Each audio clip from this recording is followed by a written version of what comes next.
Bonjour et bienvenue dans la 5e vidéo de cette série dédiée à l'apprentissage de JavaScript. Donc dans la vidéo précédente, nous avons parlé des objets. Nous allons maintenant découvrir un nouveau type de données en JS, les tableaux ou arrays. Alors j'ai fait comme d'hab, un petit fichier HTML qui load un fichier JS, un fichier JS vide et le tout est ouvert dans mon navigateur. Donc un tableau en JavaScript ou un array, c'est le nom de la classe, A-R-R-A-Y. C'est un objet qui en fait va plus ressembler à une liste qu'à un tableau, dans le sens où il n'y a pas de lignes et de colonnes. Par défaut, c'est vraiment juste une liste de courses. Donc pour créer un tableau, on crée une variable, donc var, je vais appeler ça ma liste de courses. Et ça va être égal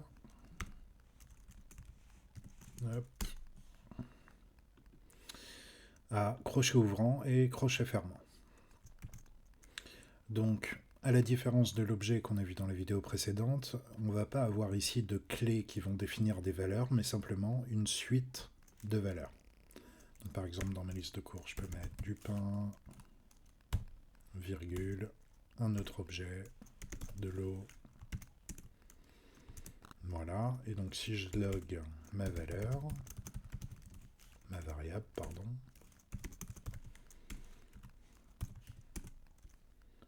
voilà, j'ai bien un tableau qui apparaît, qui contient mes deux éléments.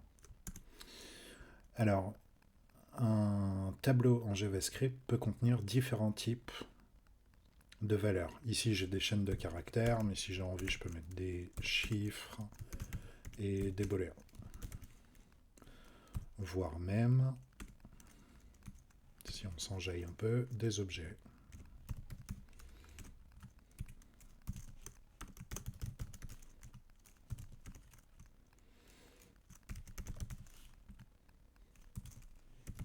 Voilà. Donc si je le log, j'ai bien une espèce de liste qui va contenir mes différents éléments. Donc on a la possibilité d'ajouter des éléments à un tableau. La classe array a un certain nombre de méthodes. Donc là, je crée la liste de courses qui contient simplement deux éléments. Et puis je vais venir ajouter à cette liste, donc ma liste de courses, un objet. Et pour ça, on a la méthode push. Push permet de pousser dans ce tableau un nouvel élément. On veut des gâteaux. Voilà, si je relog la valeur de ce tableau après avoir ajouté les gâteaux, les gâteaux sont bien ajoutés à la liste de courses. Donc la méthode push permet d'ajouter à la fin du tableau un nouvel élément, à la fin de la liste un nouvel élément. On en a une autre. Donc c'est la méthode unshift qui nous permet d'ajouter un élément au début de ce tableau, donc avant le pain. Prendre du beurre.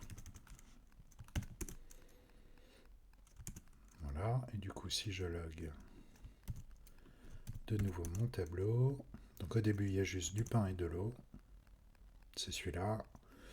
On ajoute des gâteaux à la fin du tableau, donc les gâteaux arrivent bien, et grâce à la méthode unshift, on ajoute du beurre, mais au début de la liste. Donc le tableau a également un certain nombre de méthodes qui permettent de supprimer des objets. Donc si je veux supprimer le dernier objet, ça va être la méthode pop. Donc si j'écris ma liste de courses.pop avec rien du tout entre parenthèses, et que je relog de nouveau le tableau, alors on ajoute du beurre, ok, on a les gâteaux,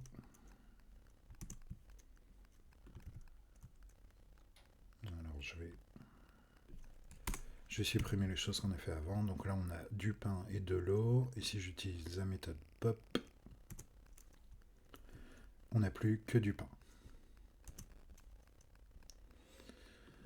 On a la méthode un petit peu la même que unshift qui permet d'ajouter au début du tableau. La méthode shift qui va venir supprimer le premier élément du tableau.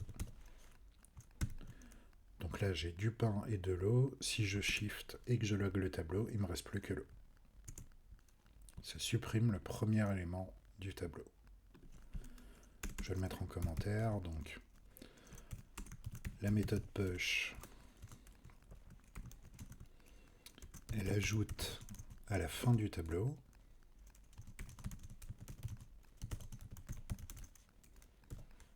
Ok. On a vu la méthode unshift qui nous permet d'ajouter au début. La méthode pop qui va venir supprimer le dernier objet, enfin la dernière valeur. Supprime la dernière valeur du tableau. Et la méthode shift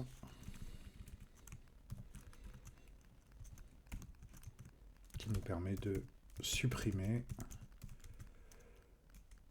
la première valeur du tableau. Alors je vais ajouter par défaut quelques éléments dans ce tableau, de l'eau, du pain, des gâteaux, du beurre. Voilà. Et donc, cette liste, ce tableau, a une longueur.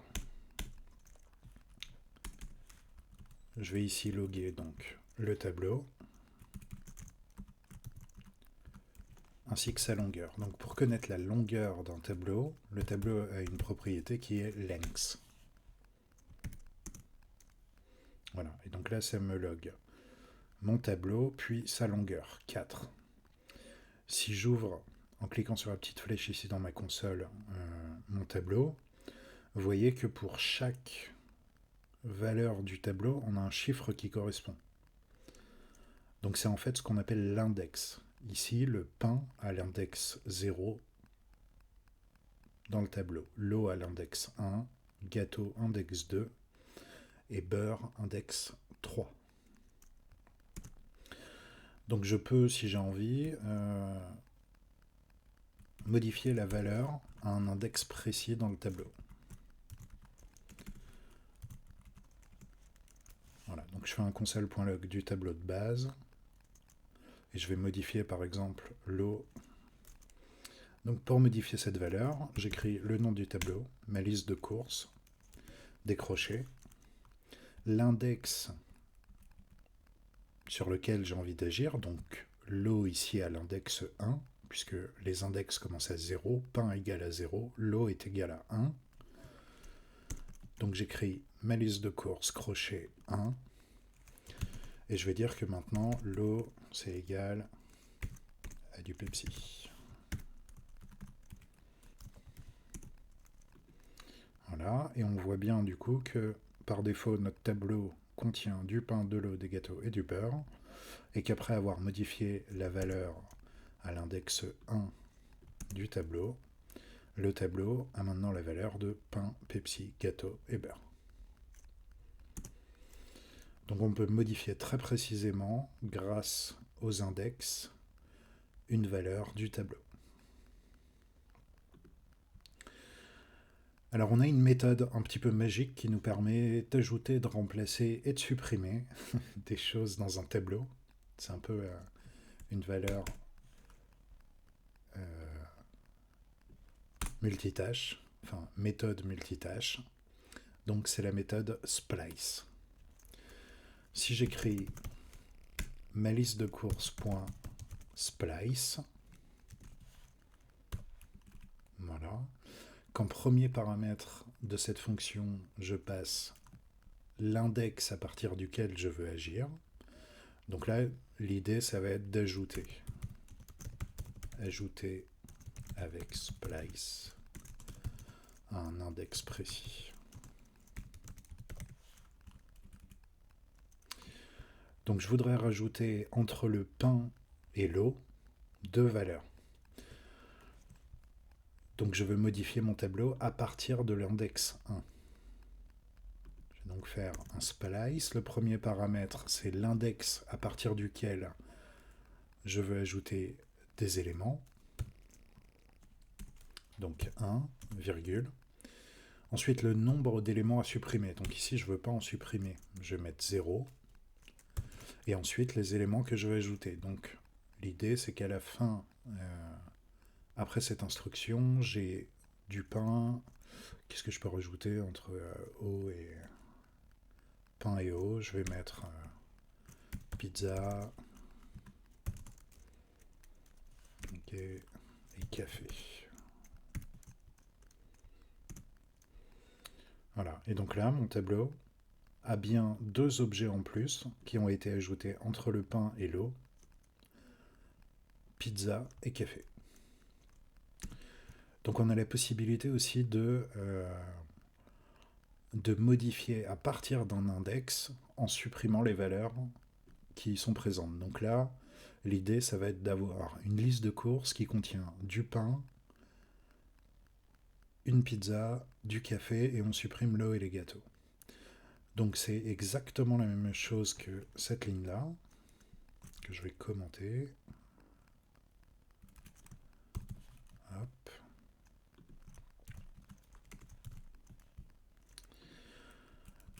Donc je vais dire, je veux modifier ma liste à partir de l'index 1, et je veux supprimer cette fois-ci 2 éléments pour en ajouter 2 autres, donc pizza et café.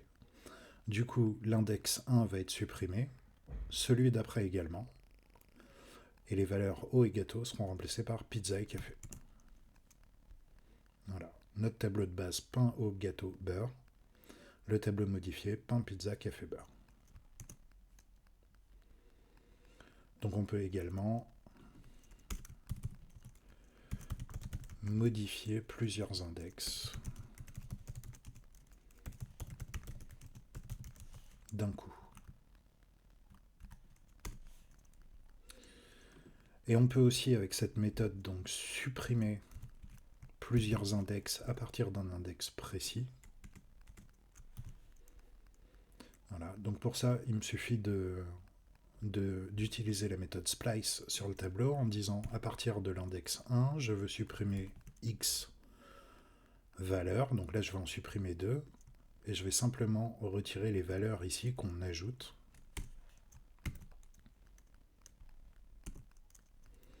Voilà, et vous voyez que ça a bien supprimé l'eau et les gâteaux du tableau. Donc c'est un peu la méthode couteau suisse. Supprimer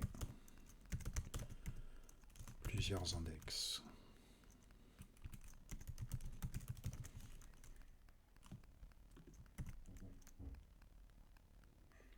Donc c'est à peu près tout ce que j'ai à vous dire sur les tableaux. Donc vous voyez qu'on peut dynamiquement ajouter des objets, en supprimer ou en modifier. Ça c'est un petit peu les méthodes que j'utilise le plus en tout cas quand je manipule des tableaux. Donc ajouter à la fin d'un tableau c'est push, ajouter au début c'est unshift, supprimer la dernière valeur du tableau, la méthode pop, supprimer la première valeur du tableau, la méthode shift, et ensuite ajouter, modifier ou supprimer plusieurs index, donc grâce à la méthode splice. Je vous mettrai dans l'article un lien vers la documentation W3C où vous pourrez découvrir toutes les méthodes qu'il existe sur la classe Array en JavaScript. Mais déjà avec celle-là, il y a largement de quoi faire.